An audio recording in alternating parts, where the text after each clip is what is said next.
Hello and welcome. This is the Climate Voices podcast, and I'm your host, Omesa Mukaya, bringing you the deep dives into the realm of the climate crisis.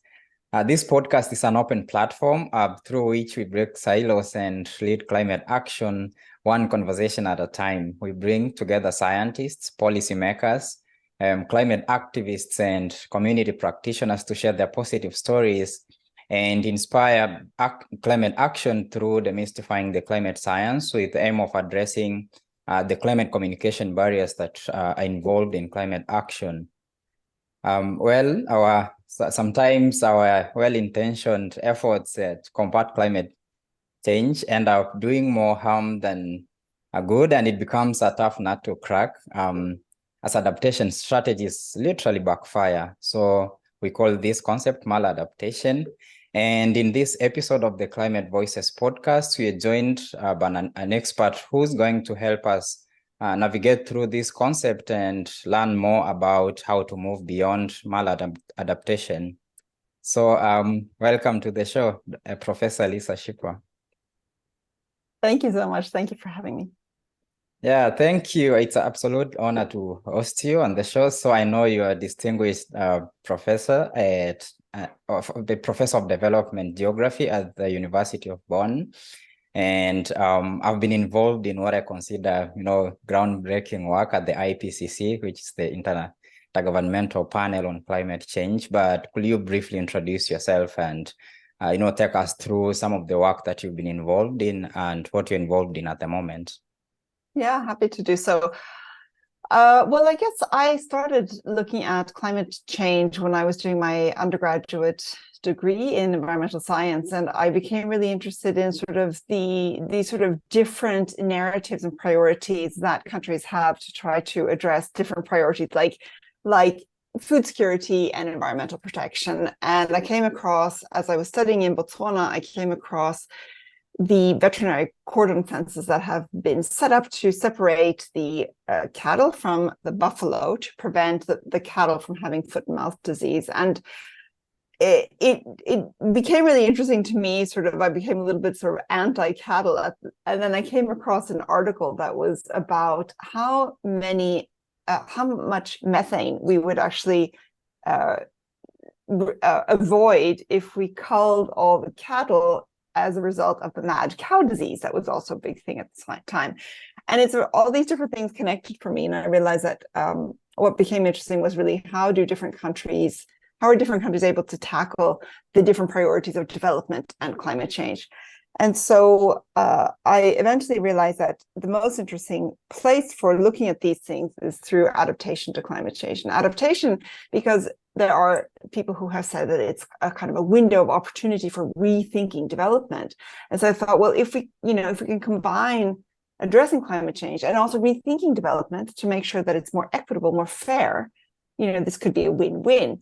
But to be honest, since then, and that was something I came across written in the early 2000s, adaptation hasn't really been used in a way to rethink development sufficiently. And I think, still struggles a lot with injustice. And there's still a lot of implementation of adaptation that is very top-down, and through that process, basically avoids dealing with or engaging with local communities, local issues around vulnerability and marginalization, and in that process just reinforces these problems, including being maladaptive. So we actually make people worse off than they were before a project that's supposed to make them better off happened.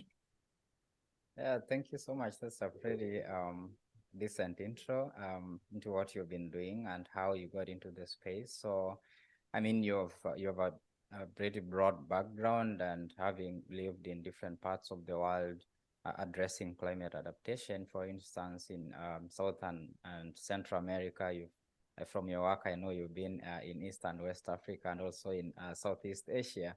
So basically, most of the communities or countries which are disproportionately impacted by the impacts of climate change, and being at the forefront in addressing this. So my assumption is, over time, you've seen the evolution of, climate change adaptation.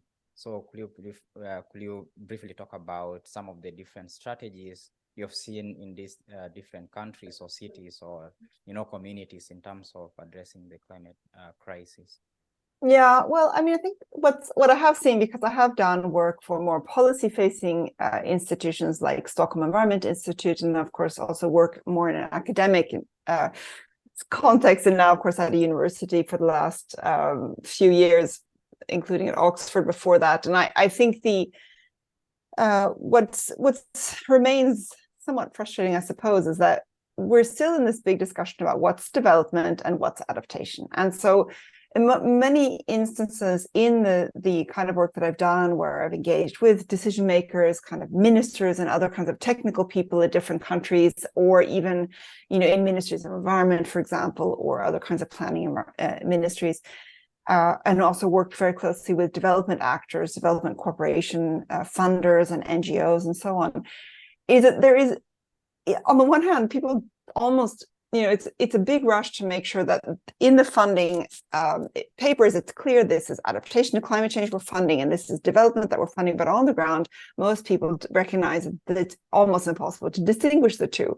And so I think, the kinds of strategies that I've seen are very often things that try to combine have multiple goals, right? So that we're sort of a win-win approach where we're trying to address current existing kind of climate challenges, but also thinking ahead while also dealing with the development challenges that are there. So, just access to markets for people living in remote villages. Like, what can you do? That their products aren't getting, they're not getting fair share. For example, they're not getting a fair price. So, for example, people who are selling bananas in southern Ethiopia. So a lot of people are selling bananas. There's a middleman that comes, buys the bananas, goes away, because the farmers don't have vehicles, they don't have access to bringing their product to a separate place. So they get, they have to accept the price that the middleman is willing to pay. Farmers are then also stuck in those places if the road floods and the middleman can't arrive to get the bananas, and the bananas spoil. I mean, bananas are a good example. You could think of any other kinds of kind of cash crop, but I think the point is that there are multiple problems at the same time, and the fact that there's this middle person who's getting the biggest share, and the local farmers are basically not getting a lot, but then also the problems of climate, and the fact that they need water to grow these crops, and so on.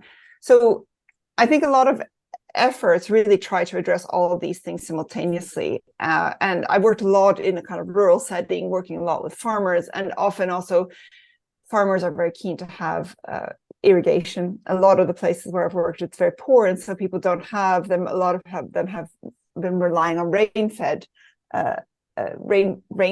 agriculture, so that the rain is the only source of water, essentially. And so small-scale irrigation is often a solution that people are talking about. But to me, these are very short-term, it's very short-term thinking, because actually a lot of the water is also one of these things that is going to be affected by the changing climate. So if we set up an irrigation system, it might be fine for 5 years, but eventually there might not be enough groundwater or whatever, river, whatever the source of the water. And consequently, I've always thought that this is a kind of strategy that basically just keeps farmers in some ways in poverty, because it's kind of a dead-end street. They sort of end up back in a few years in a position where they're still facing lots of challenges. And so my old boss at the International Water Management Institute, he asked, is agriculture a parking lot for the poor? And I think that is, we know that not all agriculture, certainly the large scale agriculture, commercial agriculture, can be a source of lots of riches, but it isn't an easy job for anybody. I mean, and so I think a lot of thinking around adaptation, I find agriculture is a really helpful way of, it's kind of the best example, and it's also one of the most widespread things that we need to think about in the context of both development and a changing climate. In urban settings, there are other issues, where it's kind of either integrating multiple different kinds of people, making sure that there's housing that isn't going to be flooded. A lot of cities around the world have big slum areas, or even just have flooding in places that are not even slums, but they're just places where people are exposed to flooding because of the way that there's been a lot of development, a lot of concrete, a lot of paving over of other kinds of runoff places, so the water just can't escape. And so here it's also it tends to be around money, who has availability, who has the possibility to even move to a place that's drier or safer. And so issues are really around kind of marginalization of different groups, or exclusion, or other kinds of discrimination can happen. And especially in the big cities around in Asia, you'll see that in Africa, you'll see that in Latin America, where a lot of urban the urban population is composed of a lot of rural people as well. And some of these people are coming for longer time, some other people are coming for shorter times, but they don't have the same networks and the opportunities to actually be integrated in a way that they can actually be able to reduce their risk. Yeah, thank you so much. I like that your work has been mostly involved, as you mentioned, again, with the frontline communities, which are impacted the most. And you have all these, ideas spanning from your work in academia and also in research, and towards policy that addresses climate change adaptation. So, I mean, from what you've talked, I picked you talked about something about development and adaptation, how they can be looked side by side. But I know you're also involved in the Intergovernmental Panel on Climate Change as a lead author of Chapter 2, Working Group 2, Chapter 18 on climate resilient development pathways. So could you briefly talk about what climate resilient development is? Yeah, I mean, climate resilient development is to some extent exactly what I was talking about. It's this kind of idea that you have to bring together both climate change priorities and development priorities, or I should say climate change action priorities, and development priorities, and that these need to be done in sync in a way that doesn't exacerbate climate change, so we don't have lots more CO2 emissions or carbon emissions in general. And then we also don't expose people to the impacts of climate change by, saying, well, the only way to solve the housing crisis and for all these poor people here is to to use all this land that nobody else wants and build lots of cheap housing along the river. That wouldn't be a solution. That would not be climate resilient development, because presumably those people would, first of all, if it's cheap housing, they won't be able to, they'll suffer from heat or cold, but heat is a big issue that we worry about in the kind of the equator regions. And then, of course, the same is, the risk of flood, for example. And so, I mean, we have to think about all of these things at the same time. And it in practice is probably extremely difficult. I mean, it is extremely difficult because we always know that every single decision maker is faced with millions of different priorities. They've got to decide, like, are we trying to build a building here that's going to win an architecture prize so that we get more tourists, so that we can have a better tourist industry and get, all our local vendors getting more people coming and buying their stuff? Are we going to consider, by building a building here that is going to offer also low-cost housing as well as offer space for businesses? Or are we going to use this space to build a better hospital that it's more ventilated, where the focus is on maybe heat stroke or heat related issues, because our city is becoming hotter and hotter and hotter, for example? I mean, this isn't the kind of question that everybody faces, but just to illustrate that there's so many different priorities at the same time. And so then how can you convince these decision makers that actually by looking at climate change and development at the same time, it's kind of like multiple wins? And so that's kind of the idea behind the climate resilient development, is that we have to think about closing development gaps, but we have to do it in a way that keeps emissions down. So we need a kind of a low carbon type of development, but then also because we already have so much climate change, we need to think of this kind of development also needs to integrate risk, so adaptation. And after that, you end up with this process where it's actually this more holistic perspective. And that's what climate resilient development is about. Yeah, thank you. So, so as we put effort in, addressing climate change through adaptation, sometimes you have seen cases of, where the efforts or the strategies go wrong.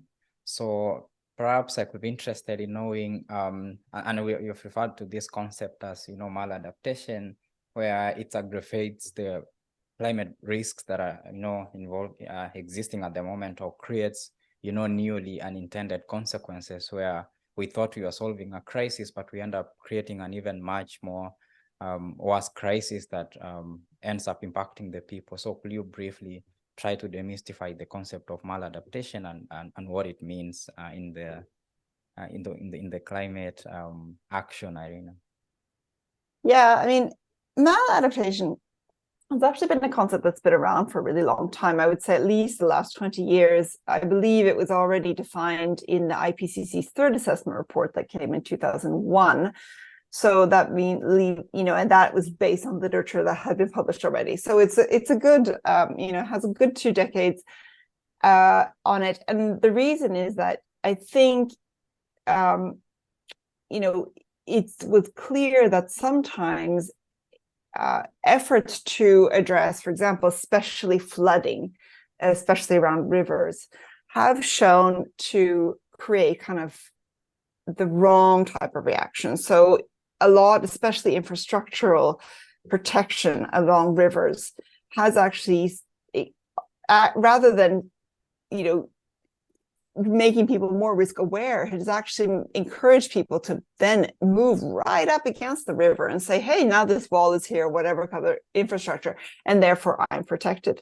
And this is a phenomenon that disaster risk researchers and practitioners had seen for a while. So it's not necessarily only coming from climate change.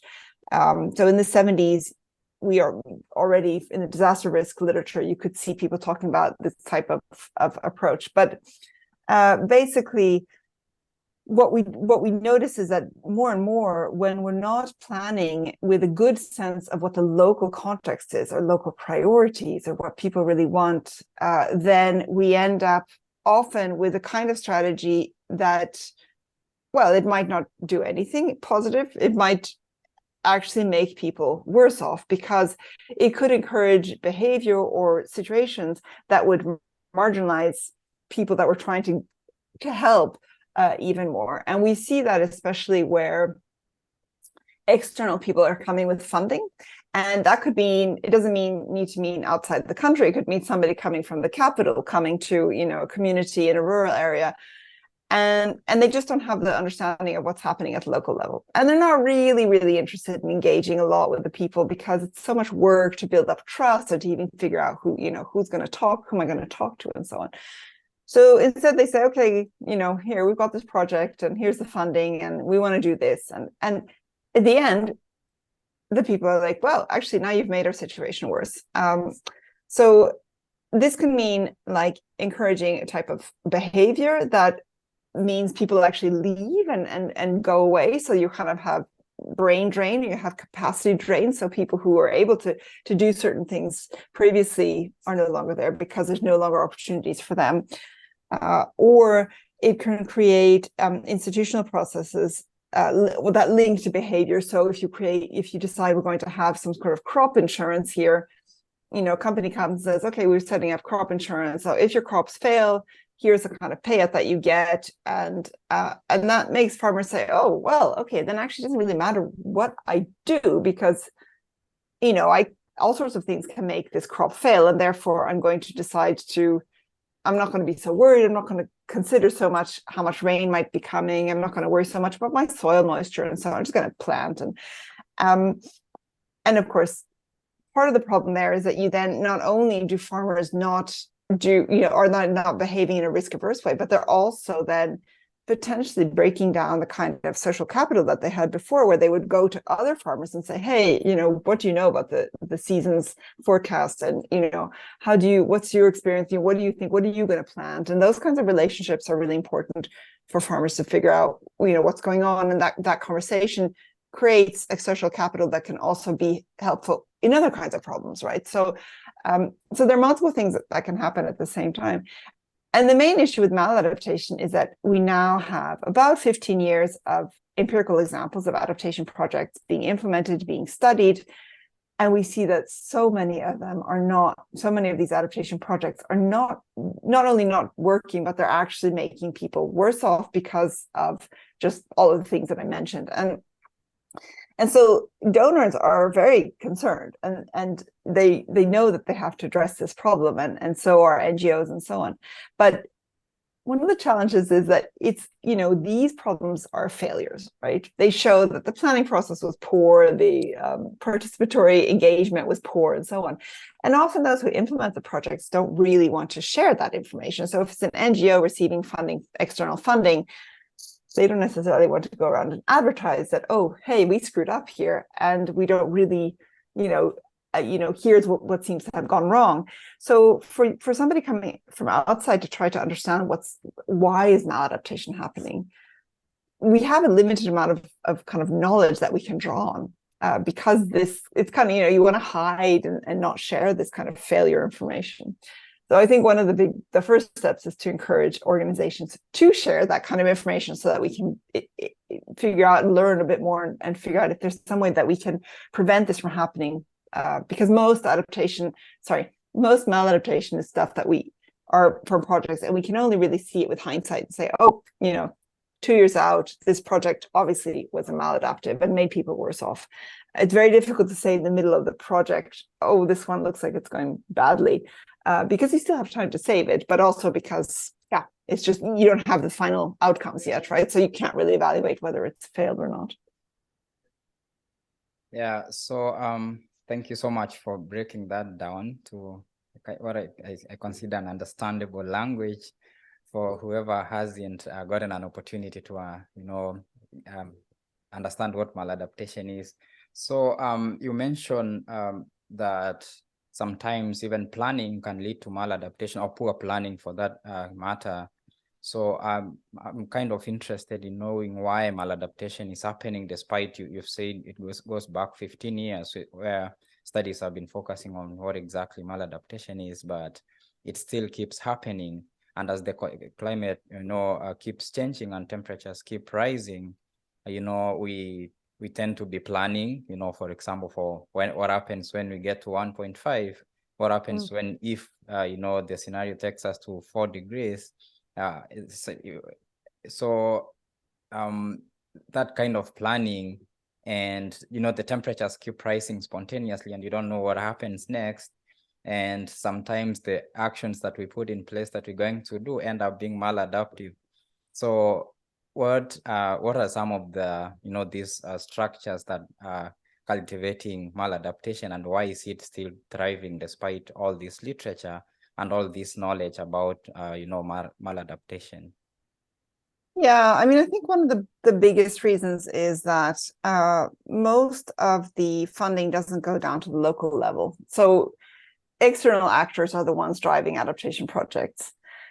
This is now shifting slightly because there's this new concept called locally led adaptation, which is really being pushed. It has a whole set of principles with it, and most of the donors have now signed up to this concept of locally led adaptation, but it has to be not just in name, right? It has to actually be locally led. So that means it means both management and implementation of projects on a local level.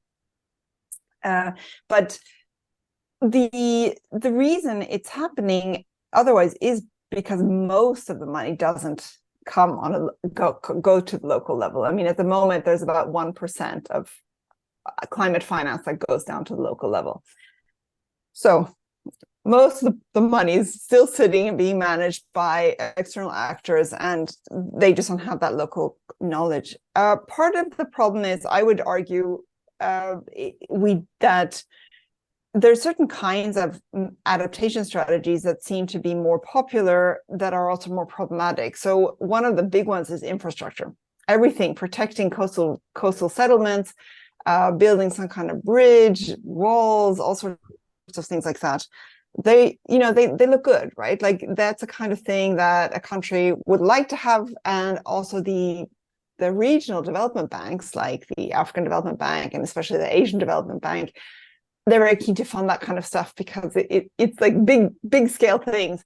but they're totally inflexible. I mean, once you've constructed this enormous wall to protect a coastal settlement, how it's not made out of Lego. So you're going to be basically, you're stuck with it there. So you have to make sure that you've done it right. But often these processes are so lengthy, and then, the planning process starts cutting corners.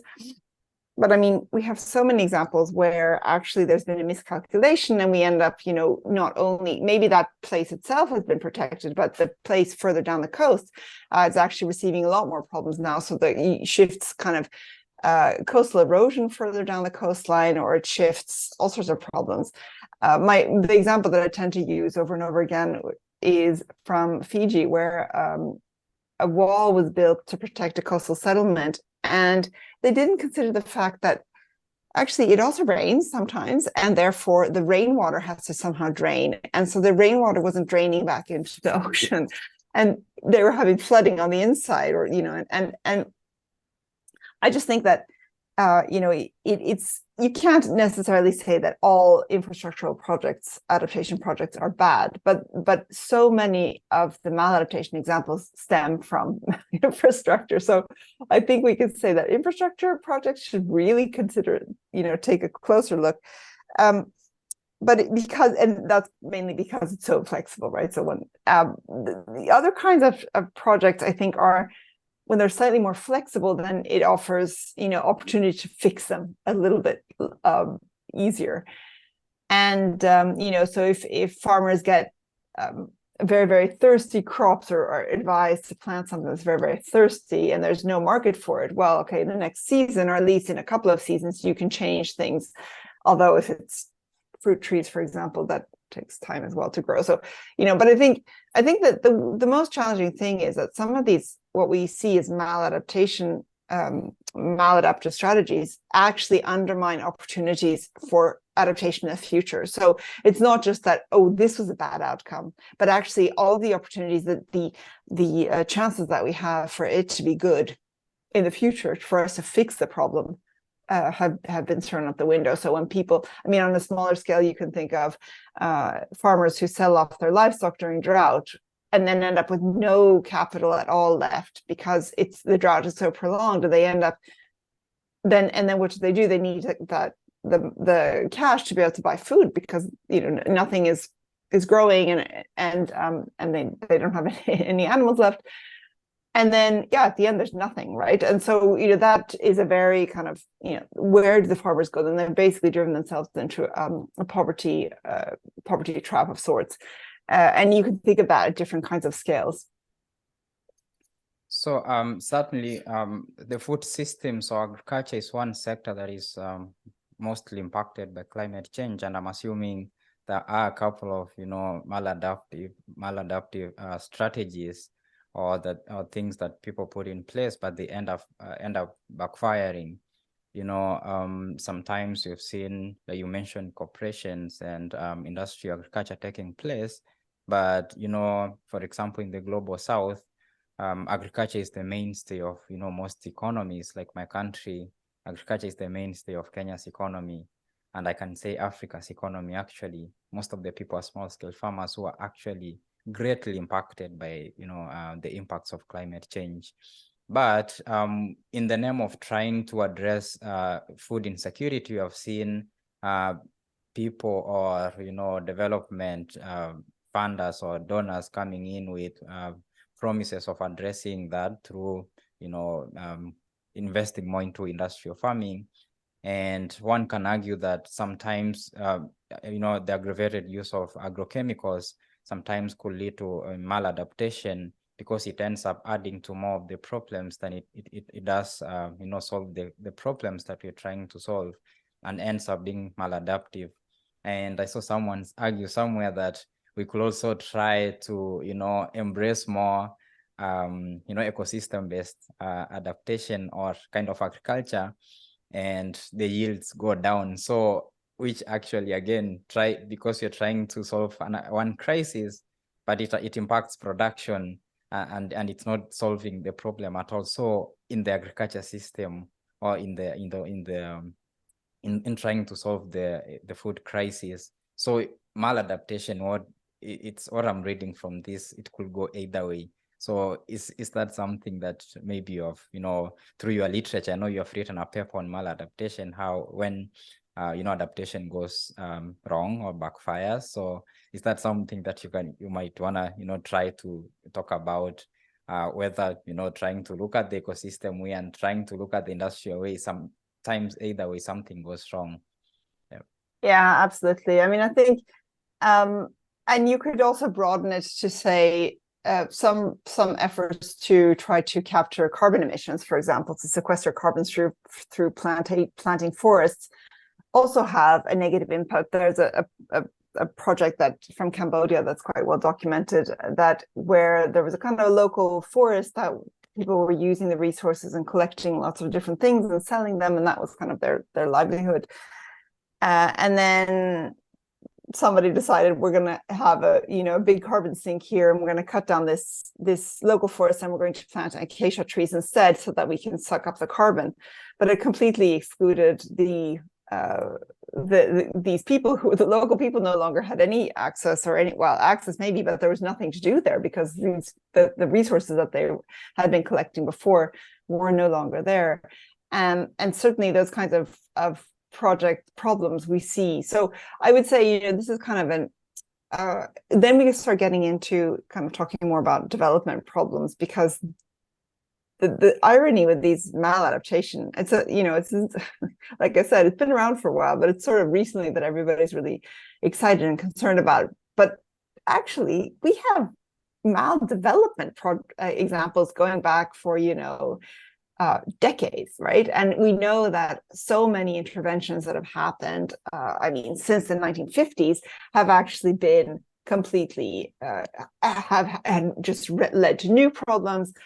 Beginning essentially with when countries decided that they were going to leave the colonies behind. I mean, that doesn't mean that colonization was left behind, and the tensions, the problems, the resource conflicts, and so on. I mean, these are just basically handed to the countries through this process of decolonizing, and I think that we should have learned much better lessons to understand that if we also lead these climate projects through and adaptation projects through the same channels, the same institutions, the same structures of development projects, we will inevitably have the same kinds of problems where, and you can describe that as kind of externalities, but that makes it sound like it's something benign. I mean, of course, it's not at all. It's really problematic. We shouldn't have any kinds of projects that end up doing harm to communities external, or of course internally. But I mean, we're looking at often is these kinds of trade-offs. Again, that expression sounds like it's okay, like we can accept it, but we shouldn't accept these kinds of things. And so, I think we have to take much more seriously the knock-on impact that all of these kinds of interventions can have, and potentially, and not to sound like I'm a cheerleader for this, because I think it also has its limitations, but it potentially, this is where the locally led concept, the locally led adaptation can fill a gap, because it can not only allow for this sort of, the local management and this ownership and avoidance of, or projects that can contextualize the vulnerability, that can understands what's going on, but also hopefully would avoid these problems where actually the local people have a certain kind of aspiration for what their future should look like. And these external projects will come in and they will not at all care, or even do things that will go against these kinds of aspirations. And so, I don't think there's a single kind of silver bullet, of course, but I think it's important to we do have some tools at our disposal for how to avoid projects. And the other thing I would say is, I don't think there's a lot of examples of successful adaptation around. I mean, we are very, I think that's one of the big challenges, is how to define successful adaptation. But the project that I tend to use is a very local, small-scale project that was implemented by a development organization in Bangladesh, where they noticed that when there was a lot of flooding, the chickens were dying because chickens can't swim. And so they decided instead to give people duck eggs and say, here, why don't you instead raise ducks? Because when it floods, ducks can swim. And it was really, really, really successful, because people were able to accept the meat, and now kind of the local restaurants have even taken on, it's replaced on the menus, it's no longer chicken, now it's duck specialties. And this has happened over the course of a long kind of several years. I mean, this is kind of one of the original projects that I ever heard about. And so I would say it's probably more than 15 years since it was implemented. But I think it's you know, the reason behind the success is probably because it was very, very small scale intervention, right? And of one specific thing, it could have gone very wrong though. If people had said, oh, we don't like the taste of duck meat, we don't like how to take care of the ducks, they smell bad, I don't know what. But, you know, there could be a lot of factors where that had, you know, maybe that people, it could have led to it going wrong. But in this case, it was successful. So it just also goes to show that it's really hard to know what's going to work and what's going to fail badly. Yeah, I love the locally led initiatives example and, you know, the chicken and ducks example. So what I'm reading from your, you know, this conversation is that maladaptation could span, you know, from infrastructure to planning and to sometimes, you know, is it behavioral or psychological, something like that. So so knowing all these facts or all this information that we have, how can we steer, you know, clear of these maladaptation pitfalls going forward? Because the climate, you know, is changing. It's here with us, and the impacts are happening. People are suffering, and you know, people are being impacted. So how can we steer off, you know, these pitfalls going forward? Yeah, absolutely. I mean, that's what everybody is trying to figure out. So I would say that until now, the research has been really kind of repetitive. Like we kind of hit up against the same conclusion over and over, that maladaptation happens. And this is, you know, and we now have a sense of why it happens. But what we basically concluded is that we only know with hindsight. We can only see after a while. And that's because adaptation projects, you know, I mean, adaptation is a process and climate change is a process, and that it's continuously happening. So you know, at what point do you draw the line and say, okay, now we're going to assess whether this is successful or not? I mean, presumably most of these efforts, the evidence will only be clear in 5 to 10, maybe even longer, if you've actually had positive impact. 5 to 10 years, that is. So I think, you know, to avoid maladaptation, therefore, we need to look at the kinds of things that seem to be driving it and avoid them in the beginning, in the planning phase, rather than kind of throughout trying to sort of keep, you know, like do this evaluation as we're going along and say, or the monitoring process, like, okay, you know, here, oh, this is a sign, because this isn't really like there's like specific indicators that happen in real time that where we can say, oh, this is a maladaptation sign, you know. So the things that we found in looking at other projects are that first of all, this local context, bringing the local knowledge, integrating local actors. That's really, really critical. Making sure that projects don't constantly get implemented by using the same organizations over and over again. And we see this, like, you know, donors come into a country, that government has, you know, certain people they want to work with, or the donors already have existing relations with NGOs or other kinds of grassroots organizations. And they don't really want to go through the trouble of building new relations and writing new memorandums of understanding. And so they say, well, we're going to work with these guys again. And so that actually creates marginalization of other groups. So, you know, to vary and to avoid, making sure that you're not actually working constantly with these local elites, that you're actually working with the people who need the most attention. The other thing that we see over and over again is how development agencies or actors, will use kind of like blueprints, like, oh, this was an adaptation project that we designed for, you know, Vietnam. Now we're going to apply it in Zambia, without, again, really considering the local differences, the local context. And then I think most importantly, and this is probably the most difficult thing, is really understanding what is exactly adaptation. Like, what do we mean when we say we're going to implement an adaptation project? You know, is it like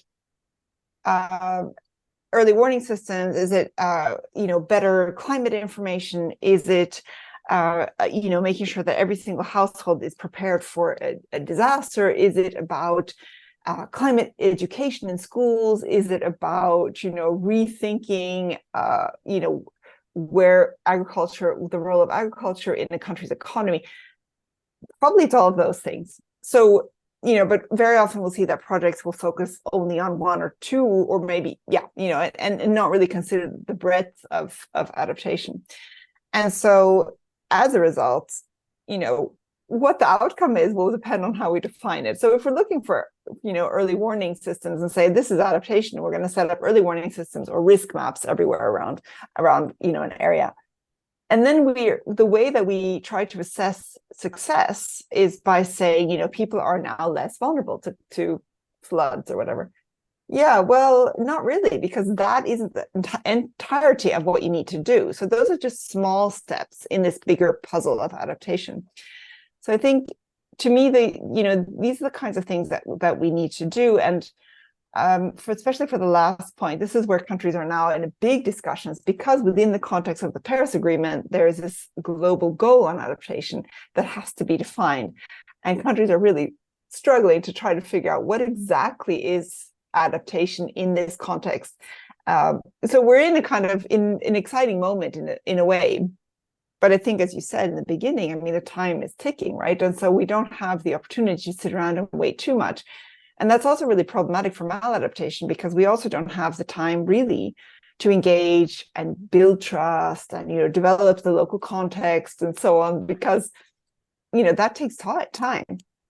So this might be another reason why the locally led approach is preferable, because you can skip those steps, because the local people will be implementing the projects and they understand what's going on as well. So, but again, I don't want to romanticize one approach, because I know that there has a history of nothing is perfect in the developing world. Yeah. Thank you so much for, breaking that up. And I know we're coming to almost the end of this. We have 2 minutes left. So as we, because I realize it's a broad topic, and you're good at talking about it, you could talk about it all day. So, in less than 2 minutes, do you see any, optimism about the global capacity to adapt or to avoid maladaptation? Because I know, again, we're impacted differently, in different parts of the world. So as we come to the conclusion of this. Yeah, thanks. I think I do feel optimistic in the sense that it's almost like we've had a breakthrough in the last few years on understanding kind of these barriers and an acceptance and acknowledgement of the barriers facing adaptation. And I think that 2 years ago, we published a paper that received a lot of traction among the donor community. And it was really rewarding to see that they acknowledged that there were these problems that were creating more vulnerability rather than reducing it.